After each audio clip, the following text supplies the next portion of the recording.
Conceição Evaristo fala, né, de que esse discurso de se você estudar, você consegue, ele casa muito com outro discurso que diz assim, estuda para você ser alguém na vida, como se a criança e o adolescente não fossem ninguém. São duas falas muito complicadas, né? Que são muito repetidas por educadores. E por que elas são complicadas? Porque o jovem, a criança, né, eles não são idiotas, né? Eles estão dentro da sociedade, eles estão olhando a sociedade, vendo o que está acontecendo. E, evidentemente, a sociedade que a gente vive, não adianta você só estudar, que você vai conseguir ascender na vida, que é meio que isso, né? Uma ideia de que você estuda que você vai ascender. E aí, jovens e crianças estão vendo que tem um monte de gente com mestrado, com doutorado, que estudou pra caramba, às vezes seus próprios pais, né, sua mãe, seus avós estudaram pra caramba, e isso não significou ascensão, né? Por outro lado, se vê pessoas que talvez nem estudaram tanto, nem se esforçaram tanto, mas tem aí herança, ou tem sorte, né? E além disso, você tem aí as redes sociais com um monte de gente falando um monte de bobagem e ganhando dinheiro com isso, fazendo um monte de bobeira e ganhando dinheiro com isso, porque essas coisas dão público, né? Então, assim, repetir esse discurso uma criança, para um adolescente, é completamente inútil e faz com que a criança e o adolescente, talvez alguns acreditem nisso, né? E, e isso faça com que eles tenham uma série de pressões, né? Na expectativa sempre do futuro, sempre em ser alguém, em algum momento da vida, né? Ou uma expectativa de que nunca tá bom, porque sempre tem que fazer mais, porque é isso, a sociedade que a gente vive, a sociedade capitalista, nunca tá bom. Você sempre tem que eternamente fazer alguma coisa para chegar a algum lugar, e você vai com 20, com 30, com 50 anos, tendo que chegar em algum lugar para, enfim, conquistar o paraíso, que seria o quê? Você aproveitar a sua vida.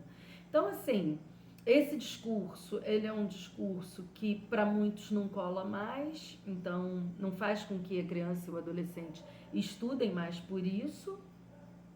E por outro lado, quando cola, cria uma tensão, uma ansiedade absurda na criança. Então, acho que a gente precisa ressignificar essas coisas, sabe? Pensar que por que se estuda, né? Por que se quer conhecimento? Aliás, estudar é só fazer prova, é só passar de um estágio ao outro, né? O que é estudar? Então, eu tenho a perspectiva de que nós da classe trabalhadora, nós que somos provenientes de famílias que não têm bens, que não deixaram herança, né? Nós estudamos para transformar o mundo. E transformar no sentido amplo, né? Isso pode significar muita coisa, transformar o mundo.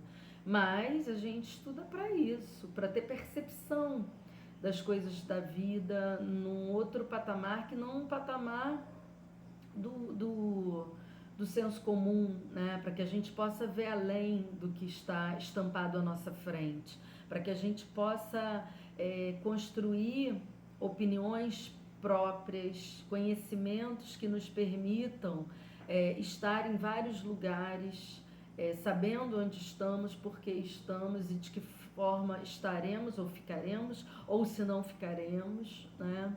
E especialmente contribuir para a classe trabalhadora para que ela consiga sair de um estado ao qual o capitalismo nos coloca, que é um estado de muita ignorância para continuar explorando. E essa ignorância, não estou falando aqui de ignorância de ciências, matemática, né? Estou falando uma ignorância da sua própria história, né? Uma ignorância em relação ao espaço em que vive, ignorância no sentido de não conseguir mais produzir a sua própria sobrevivência.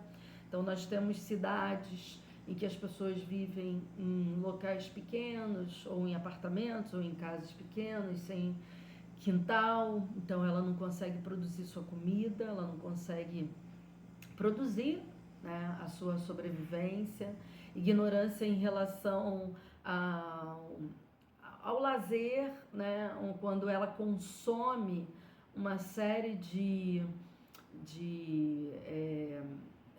tecnologias culturais que deixa com que ela fique cada vez mais retroalimentando preconceitos que são contra ela mesma, como por exemplo o classismo, aquele pobre que tem horror a pobre, né? O machismo, né?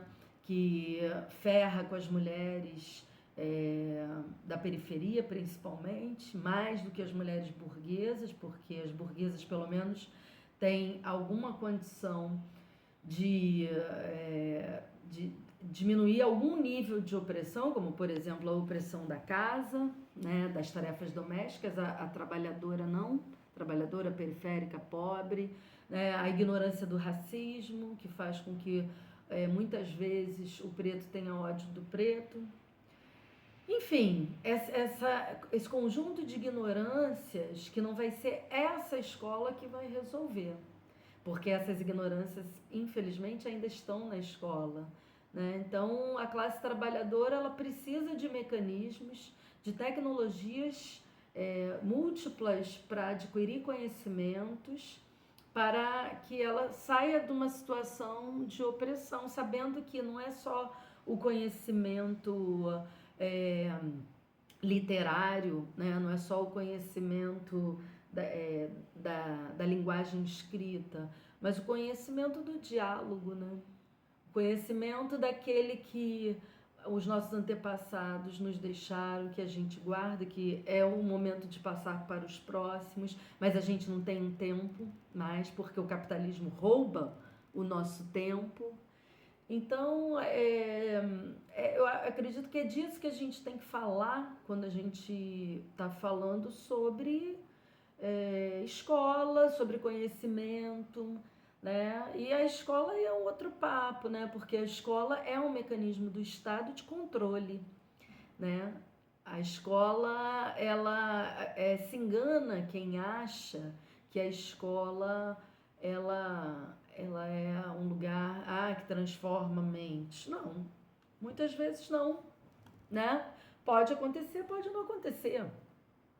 Porque os professores e os demais profissionais que estão na escola são pessoas do povo, né? São pessoas que estão aí, são pessoas que, assim como qualquer outro, também têm preconceitos, têm ideologias que oprimem, né? Tem um conhecimento muitas vezes limitado da sua própria história, da história do seu bairro, da história até da vida humana, professores que muitas vezes reproduzem formas de poder que causam opressões. Então não é a escola que vai mudar. O que pode acontecer é que indivíduos dentro dessa escola adquiram conhecimentos que permitam que esse indivíduo consiga perceber outras coisas a mais. E aí ser o que o Paulo Freire falou, ser mais, né? Então, o conhecimento, ele é isso. Ele tem que servir para a gente olhar esse mundo numa perspectiva, que é uma perspectiva não do discurso do opressor, daquele que fala assim, vai ascender, vai ser alguém na vida. Não, alguém nós já somos. A criança é alguém, né? Nós já somos alguém. Não podemos admitir que o capitalismo tire de nós o que nós somos, porque nós já somos. E é disso que a gente precisa tratar, né? De quem nós somos e de que forma e que conhecimentos nós queremos ter para, de fato, transformar a nossa vida. Aí sim, aí nós estamos falando de uma outra perspectiva de conhecimento, que pode ocorrer na escola, que, claro, ainda é um lugar privilegiado, porque é um lugar ainda que você tem um tempo que é um tempo mais alargado do que o tempo do trabalho, o que não quer dizer que seja o ideal, mas ainda é um tempo mais alargado. Mas esse conhecimento ele pode acontecer no bairro, ele pode acontecer dentro da família, ele pode acontecer no campo, ele pode acontecer principalmente, e acontece nos movimentos sociais, quando são organizados democráticos. Então é por aí.